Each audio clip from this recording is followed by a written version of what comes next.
Chapter 11. For years, Dorian Gray could not free himself from the influence of this book. Perhaps it would be more accurate to say that he never sought to free himself from it. He procured from Paris no less than 9 large paper copies of the first edition, and had them bound in different colours, so they might suit his various moods and the changing fancies of a nature over which he seemed, at times, to have almost entirely lost control. The hero, the wonderful young Parisian, in whom the romantic and the scientific temperaments were so strangely blended, became to him a kind of prefiguring type of himself. And indeed, the whole book seemed to him to contain the story of his own life, written before he had lived it. In one point he was more fortunate than the novel's fantastic hero. He never knew, never indeed had any cause to know, that someone grotesque dread of mirrors, and polished metal surfaces, and still waters, which came upon the young Parisian so early in his life, and was occasioned by the sudden decay of a beauty that had once apparently been so remarkable. It was with an almost cruel joy, and perhaps in nearly every joy, as certainly in every pleasure, cruelty has its place, that he used to read the latter part of the book, with its really tragic, if somewhat overemphasized, account of the sorrow and despair of one who had himself lost what in others, and in the world, he had most dearly valued.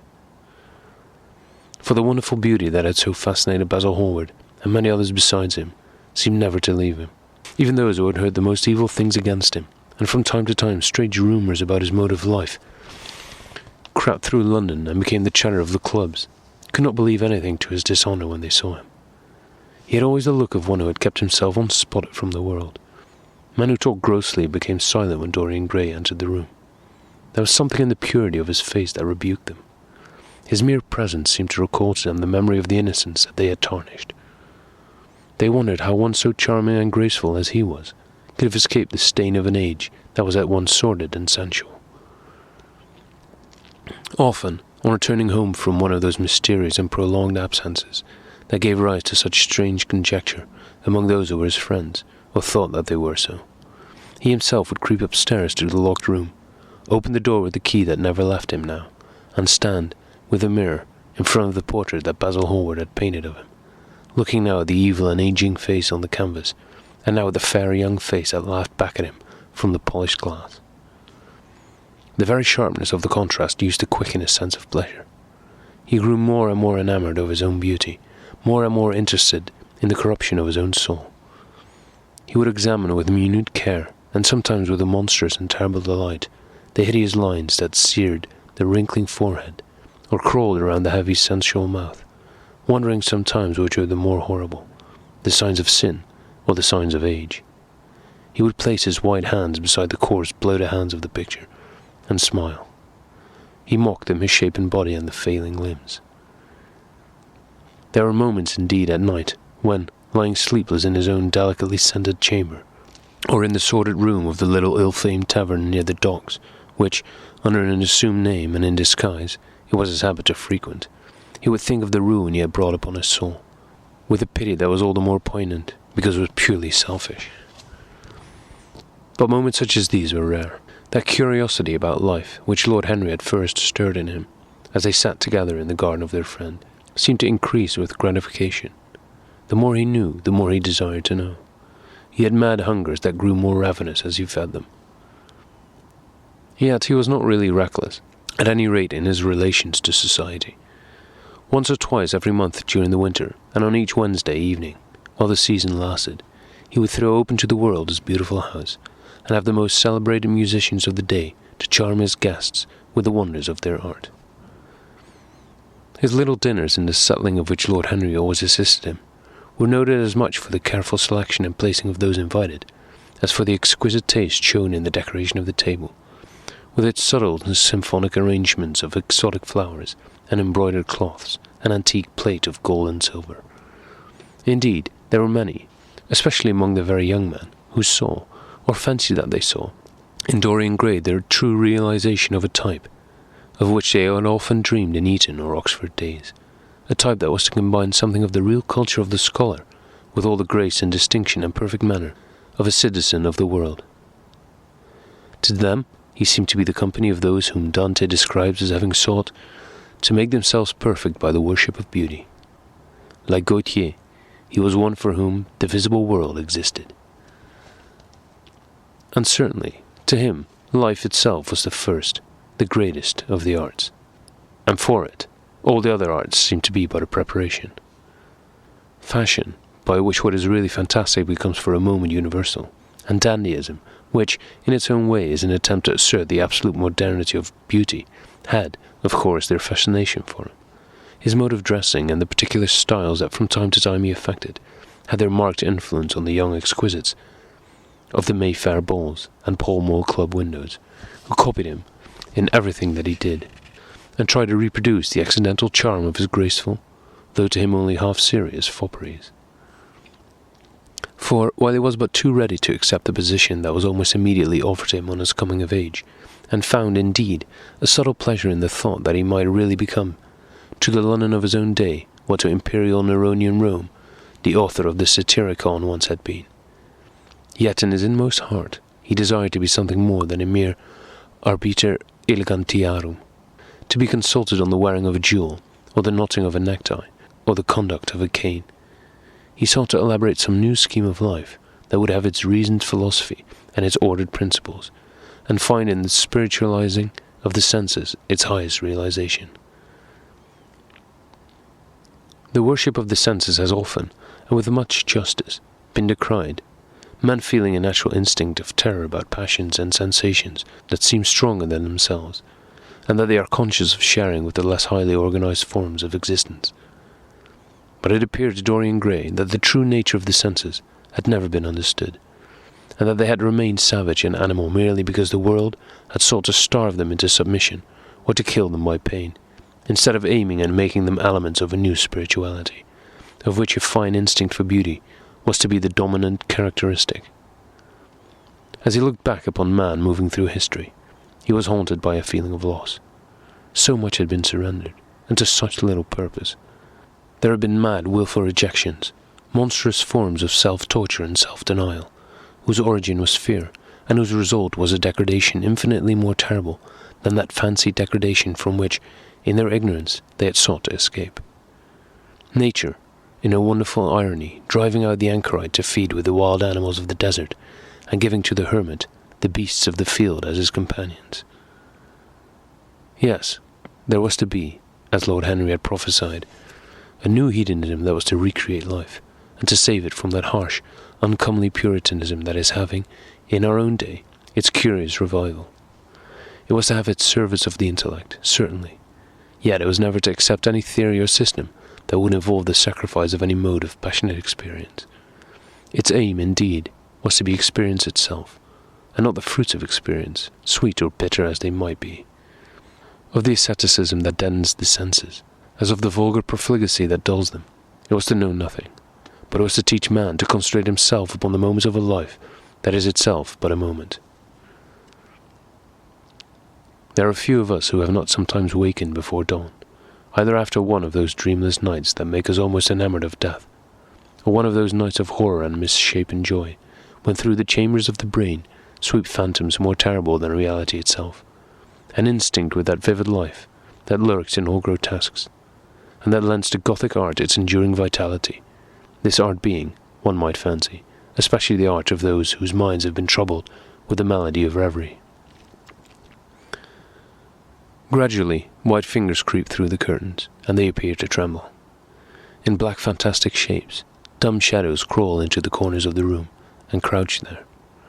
Outside, there is the stirring of birds among the leaves, or the sound of men going forth to their work, or the sigh and sob of the wind coming down from the hills, and wandering around the silent house, as though it feared to wake the sleepers, and yet must needs call forth sleep from her purple cave. Veil after veil of thin dusky gauze is lifted, and by degrees the forms and colours of things are restored to them, and we watch the dawn remaking the world in its antique pattern. The wan mirrors get back their mimic life, the flameless tapers stand where we had left them, and beside them lie the half-cut book that we had been studying, or the wired flower that we had worn at the ball, or the letter that we had been afraid to read, or that we had read too often. Nothing seems to us changed. Out of the unreal shadows of the night comes back the real life that we had known. We have to resume it where we had left off, and there steals over us a terrible sense of the necessity for the continuance of energy in the same wearisome round of stereotyped habits, or a wild longing, it may be, that our eyelids might open some morning upon a world that had been refashioned anew in the darkness for our pleasure, a world in which things would have fresh shapes and colours, and be changed or have other secrets, a world in which the past would have little or no place, or survive at any rate in no conscious form of obligation or regret, the remembrance even of joy having its bitterness, and the memories of pleasure their pain. It was the creation of such worlds as these that seemed to Dorian Gray to be the true object, or amongst the true objects, of life. And in his search for sensations that would be at once new and delightful, and possess that element of strangeness that is so essential to romance, he would often adopt certain modes of thought that he knew to be really alien to his nature, abandon himself to their subtle influences, and then, having, as it were, caught their colour and satisfied his intellectual curiosity, leave them with a curious indifference that is not incompatible with a real ardour of temperament, and that indeed, according to certain modern psychologists, is often a condition of it.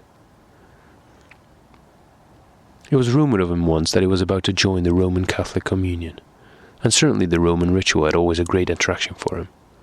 The daily sacrifice, more awful really than all the sacrifice of the antique world, stirred him as much by its superb projection of the evidence of the senses, as by the primitive simplicity of its elements, and the eternal pathos of the human tragedy that it sought to symbolize. He loved to kneel down on the cold marble pavement, and watch the priest in his stiff flowered dalmatic, slowly and with white hands, moving aside the veil of the tabernacle, or raising aloft the jewelled lantern-shaped monstrance with that pallid water that at times, one would fain think, is indeed the panis celestis, the bread of angels, or robed in the garments of the Passion of Christ, breaking the host into the chalice, and smiting his breast for his sins. The fuming censers that the grave boys, in their lace and scarlet, tossed into the air like great gilt flowers, had their subtle fascination for him.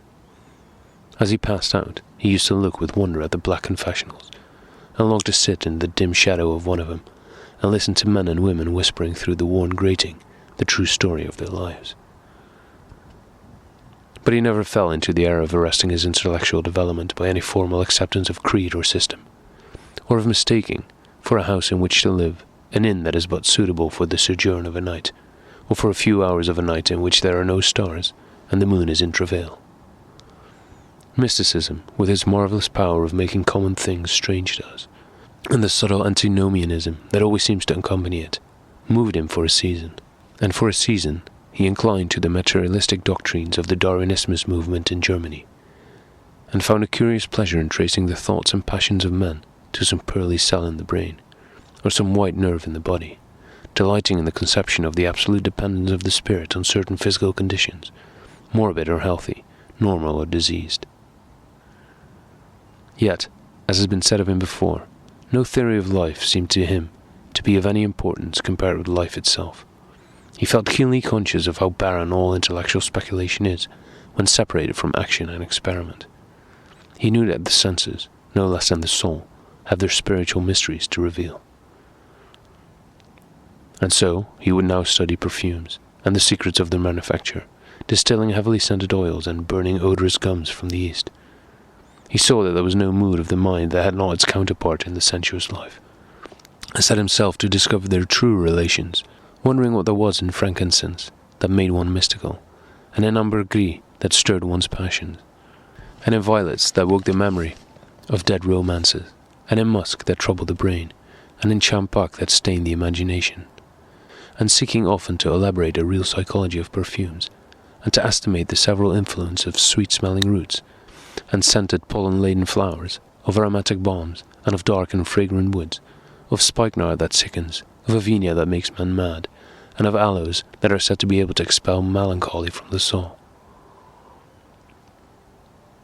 At another time he devoted himself entirely to music, and in a long latticed room, with a vermilion and gold ceiling and walls of olive-green lacquer, he used to give curious concerts, in which mad gypsies tore wild music from little zithers, or grave yellow-shouldered Tunisians plucked at the strained strings of monstrous lutes, while grinning Negroes beat monotonously upon copper drums, and crouching upon scarlet mats, slim turbaned Indians blew through long pipes of reed or brass, and charmed or feigned to charm great-hooded snakes and horrible horned adders. The harsh intervals and shrill discords of barbaric music stirred him at times when Schubert's Grace and Chopin's Beautiful Sorrows and the mighty harmonies of Beethoven himself fell unheeded on his ear. He collected together from all parts of the world the strangest instruments that could be found, either in the tombs of dead nations or among the few savage tribes that have survived contact with Western civilizations, and loved to touch and try them. He had the mysterious juruparis of the Rio Negro Indians, that women are not allowed to look at, and that even youths may not see till they have been subjected to fasting and scourging, and the earthen jars of the Peruvians that have the shrill cries of birds, and flutes of human bones such as Alfonso de Oval heard in Chile, and the sonorous green jaspers that are found near Cusco and give forth a note of singular sweetness. He had painted gourds filled with pebbles that rattled when they were shaken, the long clarion of the Mexicans, into which the performer does not blow, but through which he inhales the air, the harsh chur of the Amazon tribes that is sounded by the sentinels, who sit all day long in high trees, and can be heard, it is said, at a distance of 3 leagues. The tipunasti, that has 2 vibrating tongues of wood, and is beaten with sticks that are smeared with an elastic gum, obtained from the milky juice of plants. The yotel bells of the Aztecs, that are hung in clusters like grapes, and a huge cylindrical drum, covered with the skins of great serpents, like the one that Bernal Diaz saw when he went with Cortés into the Mexican temple, and of whose doleful sound he has left us so vivid a description. The fantastic character of these instruments fascinated him, and he felt a curious delight in the thought that art, like nature, has her monsters, things of bestial shape and with hideous voices. Yet, after some time, he wearied of them, and would sit in his box at the opera, either alone or with Lord Henry, listening in rapt pleasure to Tannhäuser, and seeing in the prelude to that great work of art a presentation of the tragedy of his own soul. On one occasion he took up the study of jewels, and appeared at a costume ball as Anne de Joyeuse, Admiral of France, in a dress covered with 560 pearls. This taste enthralled him for years, and indeed may be said never to have left him. He would often spend a whole day settling and resettling in their cases the various stones that he had collected, such as the olive-green Griso beryl that turns red by lamplight, the cymophane with its wire-like line of silver, the pistachio-coloured peridot, rose-pink and wine-yellow topazes, carbuncles of fiery scarlet with tremulous 4-8 stars, flame-red cinnamon stones, orange and violet spinels, and amethysts with their alternate layers of ruby and sapphire. He loved the red gold of the sunstone and the moonstone's pearly whiteness, and the broken rainbow of the milky opal. He procured from Amsterdam 3 emeralds of extraordinary size and richness of colour, and had a turquoise de la Vieille Roche that was the envy of all the connoisseurs. He discovered wonderful stories also about jewels. In Alfonso's Clericales Disciplina, a serpent was mentioned, with eyes of real jacinth, and in the romantic history of Alexander, the conqueror of Emathia, was said to have found in the Vale of Jordan snakes with collars of real emeralds growing on their backs. There was a gem in the brain of the dragon, Philostratus told us, and, by the exhibition of golden letters and a scarlet robe, the monster could be thrown into magical sleep and slain. According to the great alchemist Pierre de Boniface, the diamond rendered a man invisible, and the agate of India made him eloquent. The cornelian appeased anger, and the hyacinth provoked sleep, and the amethyst drove away the fumes of wine. The garnet cast out demons, and the hydropicus deprived the moon of her colour. The selenite waxed and waned with the moon, and the Melochius that discovers thieves could be affected only by the blood of kids. Leonardus Camillus had seen a white stone taken from the brain of a newly killed toad that was a certain antidote against poison. The bezoar that was found in the heart of the Arabian deer was a charm that could cure the plague.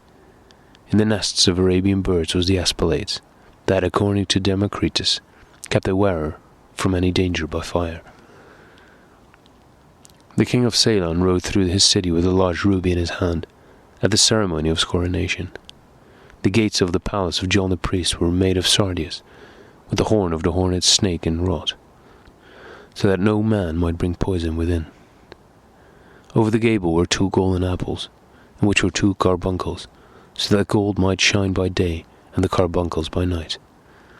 In Lodge's strange romance of Margaret of America, it was stated that in the chamber of the Queen one could behold all the chaste ladies of the world, enchased out of silver, looked through fair mirrors of chrysolites, carbuncles, sapphires, and green emeralds.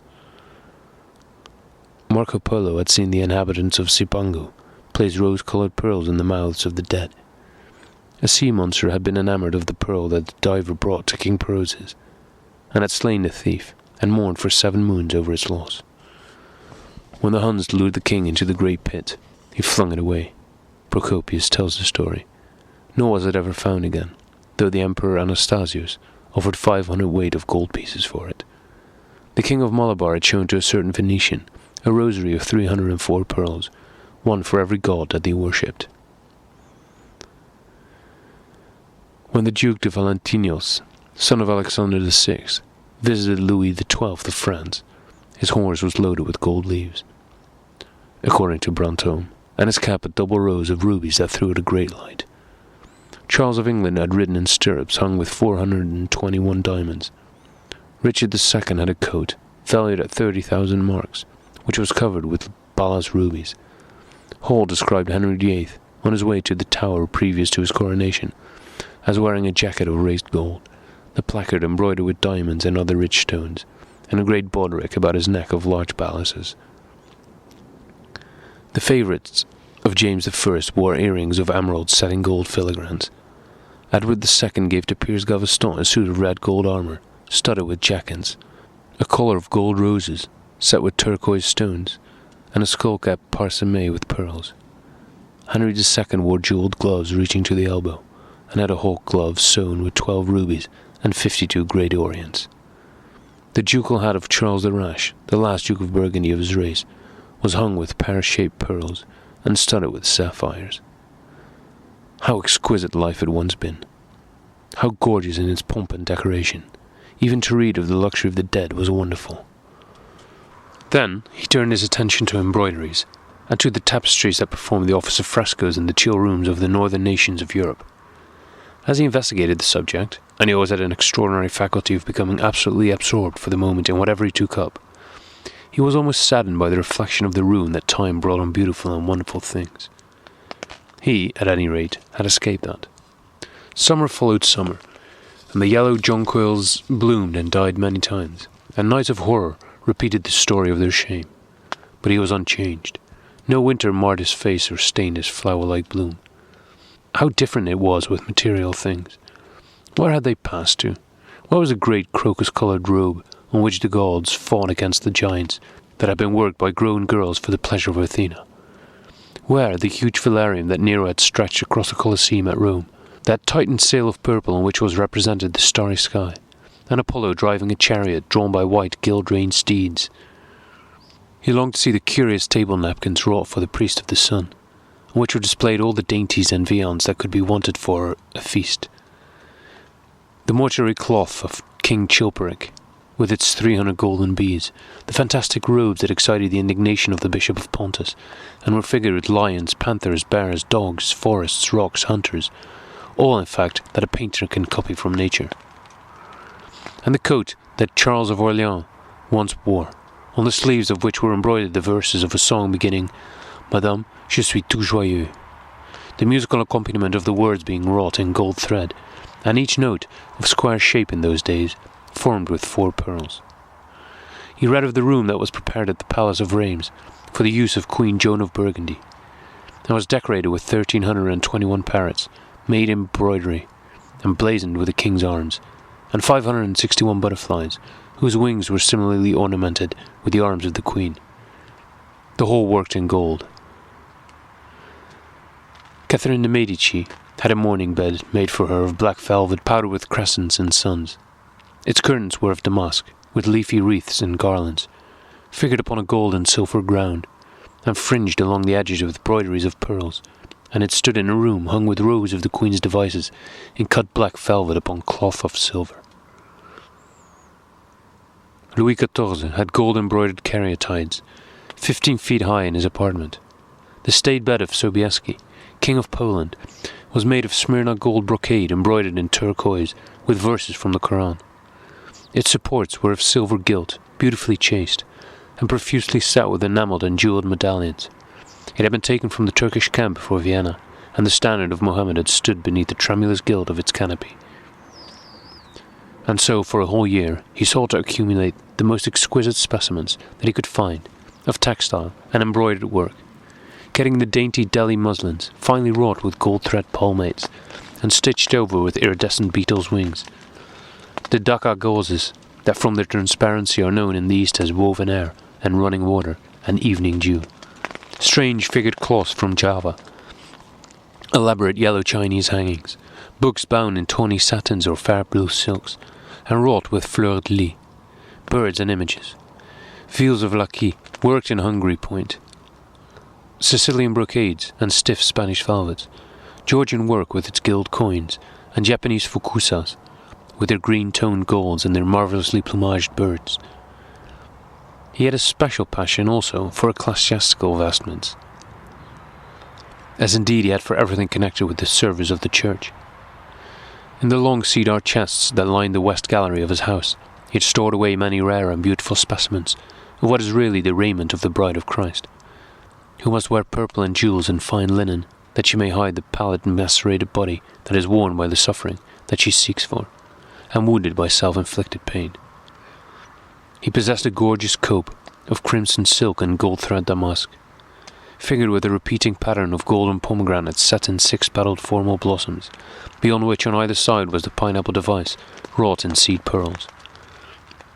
The orphreys were divided into panels representing scenes from the life of the Virgin, and the coronation of the Virgin was figured in coloured silks upon the hood. This was Italian work of the 15th century. Another cope was of green velvet, embroidered with heart-shaped groups of acanthus leaves, from which spread long-stemmed white blossoms, the details of which were picked out with silver thread and coloured crystals. The Morse bore a seraph's head in gold thread raised work. The orphreys were woven in a diaper of red and gold silk, and were starred with medallions of many saints and martyrs, among whom was Saint Sebastian. He had chasubles also, of amber-coloured silk, and blue silk and gold brocade, and yellow silk damask and cloth of gold, figured with representations of the Passion and Crucifixion of Christ, and embroidered with lions and peacocks and other emblems. Dalmatics of white satin and pink silk damask, decorated with tulips and dolphins and fleurs-de-lis, altar frontals of crimson velvet and blue linen, and many corporals, chalice veils, and sudaria. In the mystic offices to which such things were put, there was something that quickened his imagination. For these treasures, and everything that he collected in his lovely house, were to be to him means of forgetfulness, modes by which he could escape, for a season, from the fear that seemed to him at times to be almost too great to be borne. Upon the walls of the lonely locked room where he had spent so much of his boyhood, he had hung with his own hands a terrible portrait whose changing features showed him the real degradation of his life, and in front of it had draped the purple and gold pall as a curtain. For weeks he would not go there, would forget the hideous painted thing, and get back his light heart, his wonderful joyousness, his passionate absorption in mere existence. Then, suddenly, some night he would creep out of the house, go down to dreadful places, near Bluegate Fields, and stay there, day after day, until he was driven away. On his return he would sit in front of the picture, sometimes loathing it and himself, but filled, at other times, with that pride of individualism that is half the fascination of sin, and smiling, with secret pleasure, at the misshapen shadow that had to bear the burden that should have been his own. After a few years he could not endure to be long out of England, and gave up the villa that he had shared at Trouville with Lord Henry, as well as the little white walled-in house at Algiers, where they had more than once spent the winter. He hated to be separated from the picture that was such a part of his life, and was also afraid that during his absence someone might gain access to the room, in spite of the elaborate bars that he had caused to be placed upon the door. He was quite conscious that this would tell them nothing. It was true that the portrait still preserved, under all the foulness and ugliness of the face, its marked likeness to himself. But what could they learn from that? He would laugh at anyone who tried to taunt him. He had not painted it. What was it to him how vile and full of shame it looked? Even if he told them, would they believe it? Yet he was afraid. Sometimes when he was down at his great house in Nottinghamshire, entertaining the fashionable young men of his own rank who were his chief companions, and astounding the county by the wanton luxury and gorgeous splendour of his mode of life, he would suddenly leave his guests and rush back to town to see that the door had not been tampered with, and that the picture was still there. What if it should be stolen? The mere thought made him cold with horror. Surely the world would know his secret then. Perhaps the world already suspected it. For, while he fascinated many, there were not a few who distrusted him. He was very nearly blackballed at a West End club of which his birth and social position fully entitled him to become a member, and it was said that on one occasion, when he was brought by a friend into the smoking room of the Churchill, the Duke of Berwick and other gentlemen got up in a marked manner and went out. Curious stories became current about him after he had passed his 25th year. It was rumoured that he had been seen brawling with foreign sailors in a low den in the distant parts of Whitechapel, and that he consorted with thieves and coiners and knew the mysteries of their trades. His extraordinary absences became notorious, and when he used to reappear again in society, men would whisper to each other in corners, or pass him with a sneer, or look at him with cold, searching eyes, as though they were determined to discover his secret. Of such insolences and attempted slights he, of course, took no notice, and in the opinion of most people his frank debonair manner, his charming boyish smile, and the infinite grace of that wonderful youth that seemed never to leave him, were in themselves a sufficient answer to the calumnies, for so they termed them, that were circulated about him. It was remarked, however, that some of those who had been most intimate with him appeared, after a time, to shun him. Women who had wildly adored him, and for his sake had braved all social censor, and set convention at defiance, were seen to grow pallid with shame or horror if Dorian Gray entered the room. Yet these whispered scandals only increased in the eyes of many his strange and dangerous charm.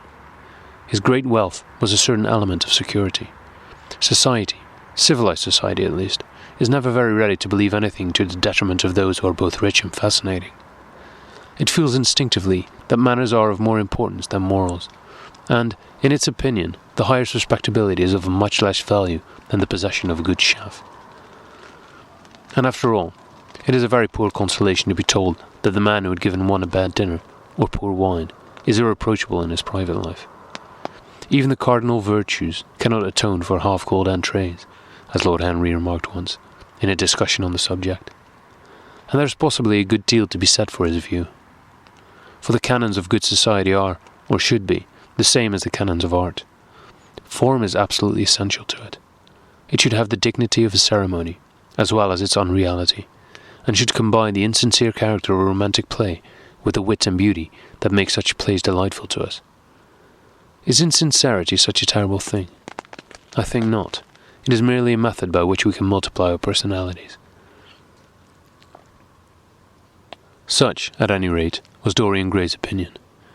He used to wonder at the shallow psychology of those who conceive the ego in man as a thing simple, permanent, reliable, and of one essence.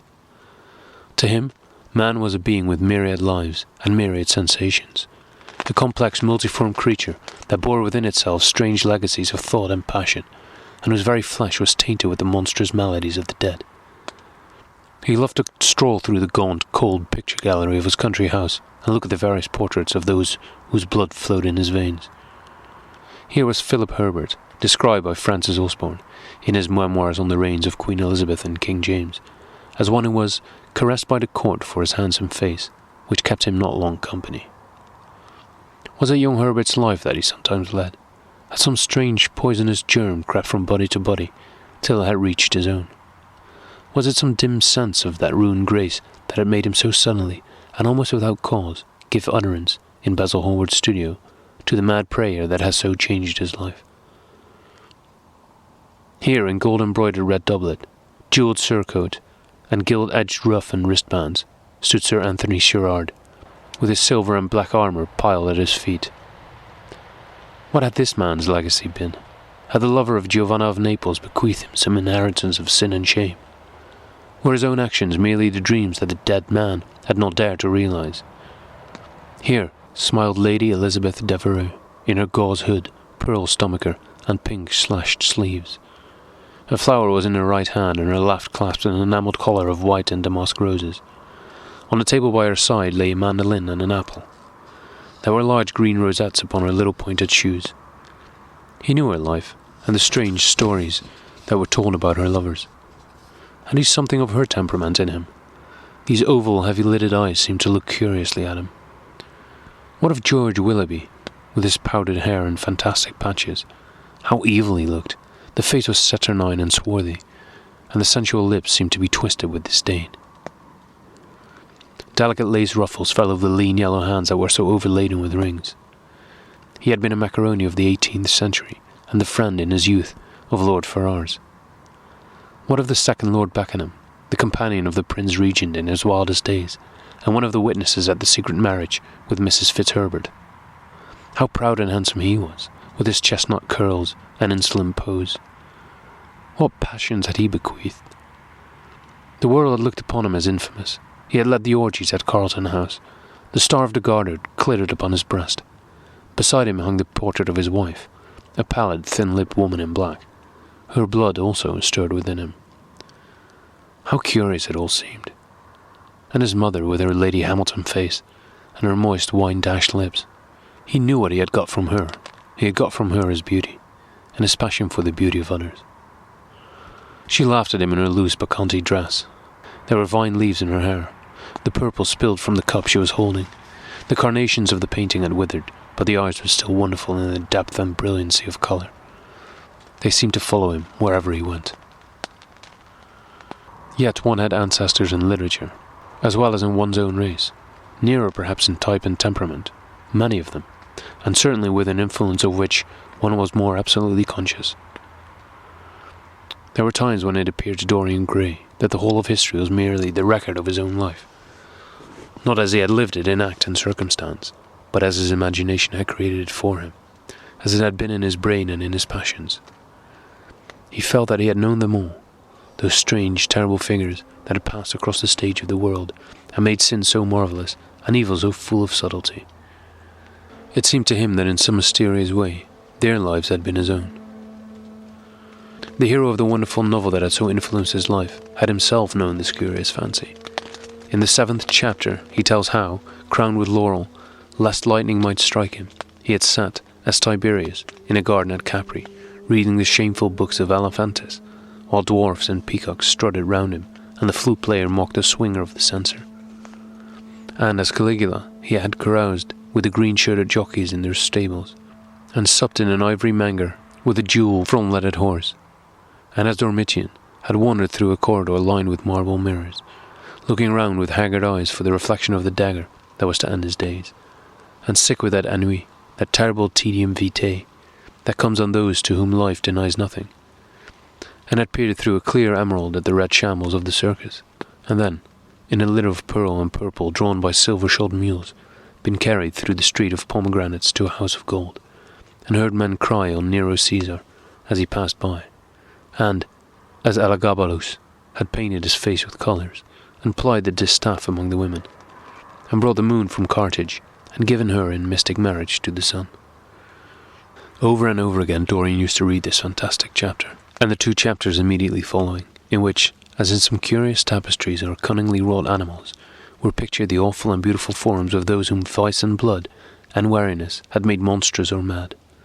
Filippo, Duke of Milan, who slew his wife, and painted her lips with a scarlet poison, that her lover might suck death from the dead thing he fondled.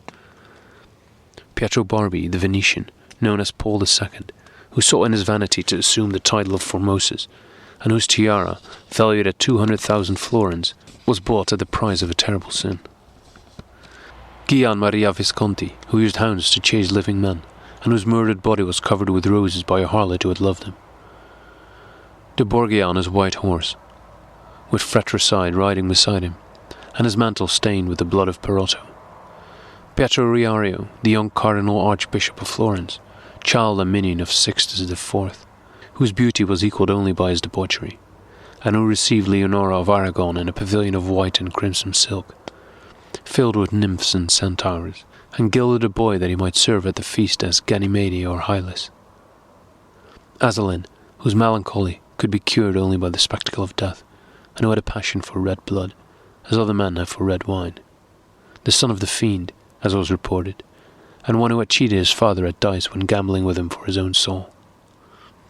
Giambattista Cibo, who in mockery took the name of Innocent, and into whose torpid veins the blood of 3 lads was infused by a Jewish doctor. Sigismondo Malatesta, the lover of Isotta, and the lord of Rimini, whose effigy was burned at Rome as the enemy of God and man, who strangled Policina with a napkin, and gave poison to Ginevra d'Este in a cup of emerald, and in honour of a shameful passion built a pagan church for Christian worship. Charles VI, who had so wildly adored his brother's wife that a leper had warned him of the insanity that was coming on him, and who, when his brain had sickened and grown strange, could only be soothed by Saracen cards painted with the images of love and death and madness. And, in his trimmed jerkin and jewelled cap and acanthus-like curls, Griffonetto Baglioni, who slew Astore with his bride, and Simonetta with his page, and whose comeliness was such that, as he lay dying in the yellow piazza of Perugia, those who had hated him could not choose but weep, and Atalanta, who had cursed him, blessed him. There was a horrible fascination in them all. He saw them at night, and they troubled his imagination in the day. The Renaissance knew of strange manners of poisoning. Poisoning by a helmet and a lighted torch, by an embroidered glove and a jewelled fan, by a gilded pomander and by an amber chain. Dorian Gray had been poisoned by a book. There were moments when he looked on evil simply as a mode through which he could realize his conception of the beautiful.